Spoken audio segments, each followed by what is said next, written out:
Yo, what's up mga boss? Kulotski TV here. Ngayong araw mga boss, pupunta tayo dito sa may Pampanga. Kasama natin si Brother Alvin na isa sa mga kaibigan kong napakahilig talaga sa Hot Wheels. At etong mall na to, siya yung nagturo sa atin dito, kaya pinuntahan namin. So bali sinama tayo dito ni Brother Alvin dito sa shop na to. Una, alam namin, puro Hot Wheels lang yung nandito mga boss. Pero kalauna nung pagpasok namin dito sa store mga bossing, napakaraming laruan. May mga vintage items katulad ng mga radyo, camera, cellphone, tsaka mga gaming console meron din dito mga boss. Kaya tara, libutin na natin yung loob nito. Pagkatapos nito mga boss, re-reviewin natin yung gas type natin pag uwi doon sa bahay.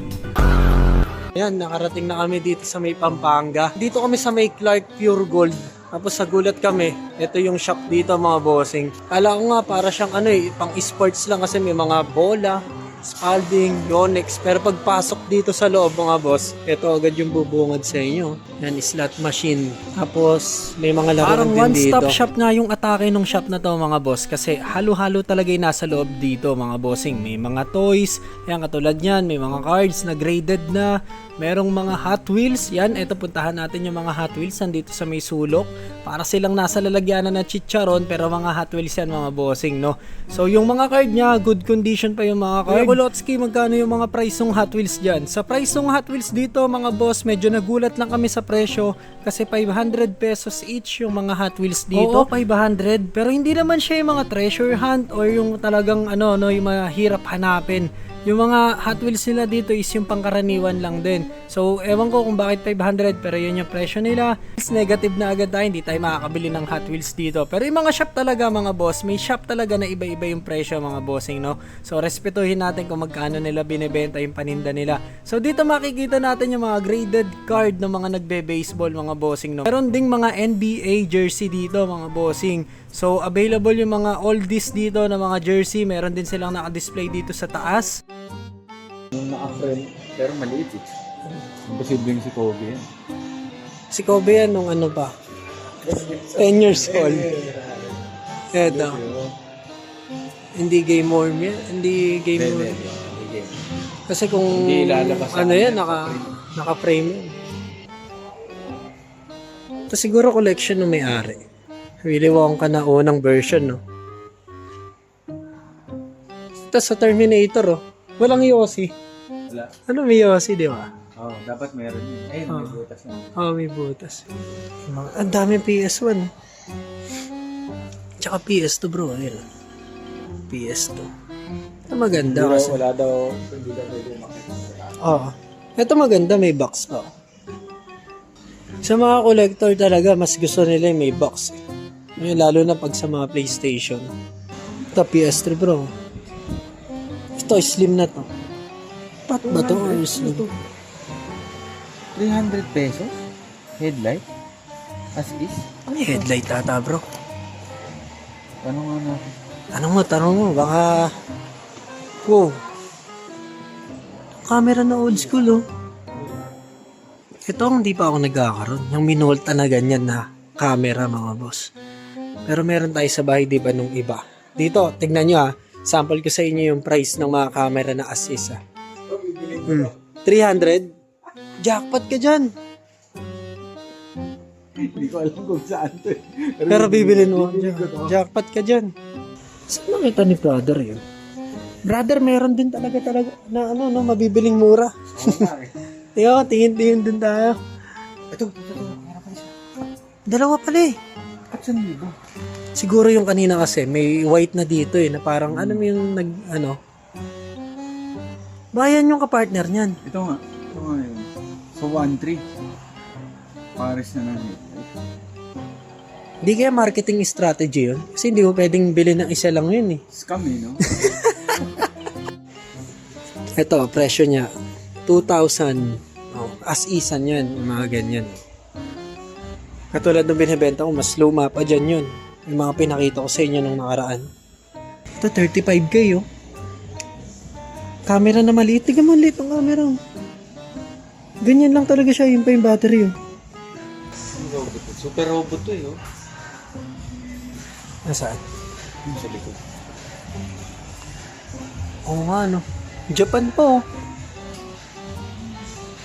Kamukha ni Gong Butler. Paano kaya yan? So 300 yan, pakyawin mo lang. 1.4 oh. Unbuild. Pero sure naman siguro na na-testing na nila to or na-check nila to na kompleto kasi katulad nito 1.5 na naman nakalagay na as isan. So itong store na to parang tingin ko halo-halo siya, may mga vintage siya toys, may mga amplifier, may mga tape. Okay na bro, pag nagkaroon, nakakuha pa ulit ako ng Godzilla sa auction, hindi ko na muna ibebenta. Tingin ko i-collect ko muna. Meron kasi akong isang ganito doon sa taas. Bro, kaya ako yung mga nakukuha ko na speaker tsaka turntable. Mas kinikip ko na muna kaysa ibenta ko ng mababa Ayan yung pinaka old school ata Iniikot yan Tapos dito yung sounds nyo. Dito mismo. Oh, yun nga. Yan mismo yung speaker. Sige. Balik tayo. Sige. Uy, gagi, Nirvana. Nasa 1-1 pero bihira ka na makakita niyan. So yung shop talaga na to mga bossing, perfectos para sa mga collector talaga. Para sa mga collector na nanonood sa akin mga boss, puntahan nyo to, baka nandito yung hinahanap nyo.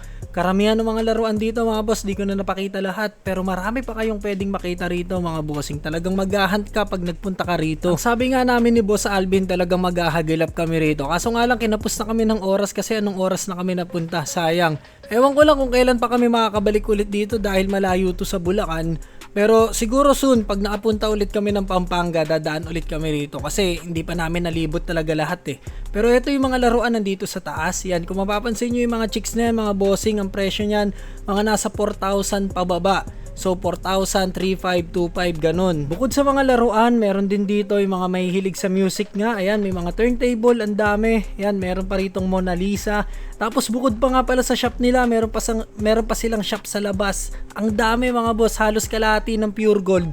Parang sa kanila lahat mga bossing ko. So eto, nakita ko rito na pwede nating mabili. 100 pesos lang pang remembrance. Yan, pwede na yan pang display sa bahay. Tomorrow. So may honest review doon sa pinuntahan nating shop nung nakaraang linggo. Yes, nung nakaraang linggo pa yon mga boss. So etong isang buong week na to mga bossing, di ako nakapag-vlog, di ako nakapag-edit dahil sa kadahilanan na yung followers natin doon sa may Kulotsky Toys Japan Surplus mga bossing, dating 5k followers, biglang naging 77,000 followers ngayong linggo. So tumaas yung inquiries, tumaas din yung mga bumibili, dumami yung bumibili. So, ayun, sobrang busy talaga mga boss. So, may honest review doon sa pinuntahan natin na shop nung nakaraang linggo mga bossing. Yung mga paninda, ang gaganda, may mga toys, may mga old school radio, merong mga vintage na mga kagamitan. So, ang dami, may mga jersey, may mga vintage cup, may mga NBA cards.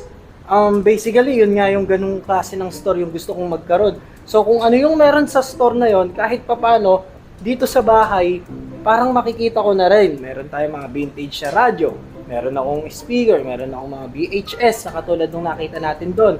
Meron tayong turntable, may mga lumang TV, may mga laruan. So, ganun yung gusto kong mangyari talaga sa future mga bossing. Sana magkaroon tayo ng ganun. So, yung review ko, siguro yung ibang laruan nila doon, medyo mataas talaga mga boss.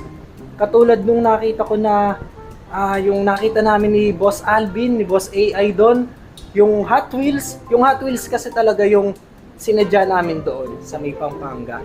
So yung mall na yon, parang sobrang matagal na yung mall. Pagpasok nga namin, kala namin wala kaming makikita, grabe parang luma na kasi. So nung nakita namin yung shop, nakita nyo naman sa video, napakalaki nung shop. Yung shop na pinasok natin, meron pang shop sa kabila, meron pang shop doon sa may gilid. Parang yung buong part na yon, isa kanila talaga.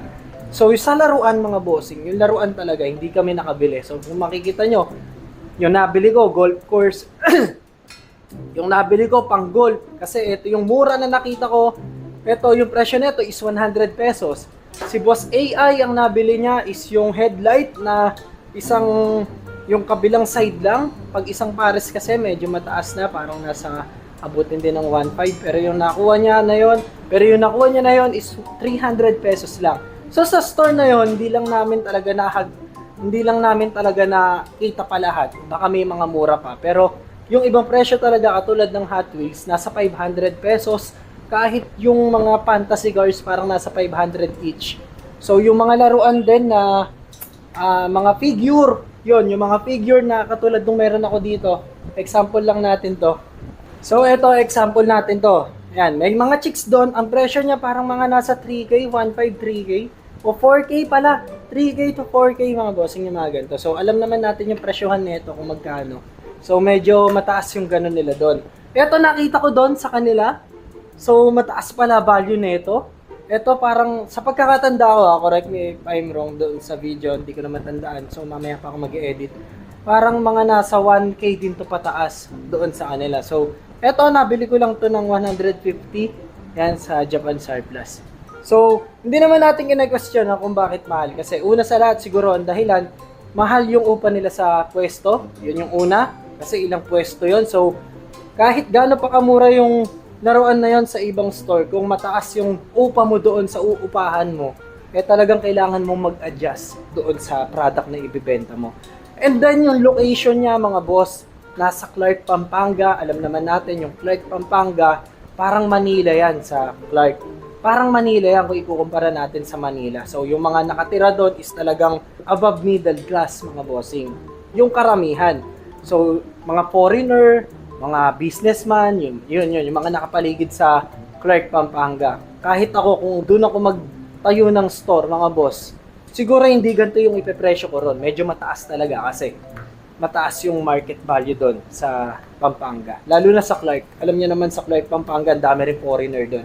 So, kung titingin kayo ng mga toys, medyo mataas talaga. Pero kung nandoon yung hinahanap nyo, tsaka kung may pambili ka, dayuhin mo yung tindahan na yon. Napakadaming laruan doon. Promise, kahit kami ni Boss Alvin ni AI, talagang nag-enjoy kami. Kasi hindi namin inakala na may mga laruan doon, may mga vintage na radyo, may mga, ang lalaki, ang gaganda ng laruan.